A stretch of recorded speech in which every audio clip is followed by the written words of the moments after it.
فانا بالنسبه لي مصر بلد ان انا اعرف استثمر فيها، بلد اعرف اعمل منها فلوس، بلد سهل ان انت تضحك على اي حد باي حاجه بلعبه الترند النهارده. وشوفنا امثله كتير زي المغنيين الشعبيين وبقوا راكبين عربيات فارهه النهارده يا معلم.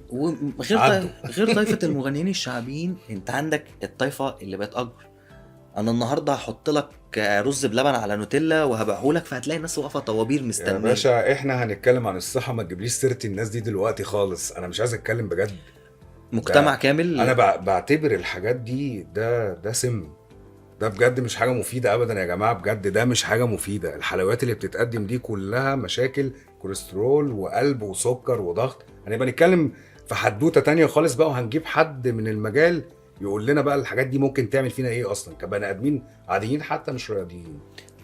طبقه ناس كتيره بتشتغل عليها وناس كتيره بتنفست فيه. بس احنا جربنا، انت عجبك؟ انا مع فكره ما عجبنيش، انا عجبني حاجه واحده، ايه بقى؟ البيعه. البيعه. اللي انا هقف بره ساعه الا ربع ولا هو ساعه احنا وقفنا مستني. اشترينا بس على سبيل التجربه على ونشوف سبيل التجربه، السايكل دي. الناس اللي آه. حواليك، مم. الكوميونتي اللي هو بيلمه. مم. فهو لعب على اكبر شريحه ممكن تعملها. مم. انت هنا في مصر يا هتشتغل على الشعبي يا تشتغل على الاي كلاس. ده حقيقي. هو عارف يلم كل الطبقات، وعارف يجيب اللي تحت وعارف يجيب اللي فوق. هو في مثل دايما بيقول لك ايه، مصر قاعده هرميه، الجزء الكبير فيها من قاعده الهرم، يعني الهرم مثلث كده، فيقول لك القاعده اللي تحت هي الاكبر، فان كونك توصل للناس اللي تحت دي فانت عديت.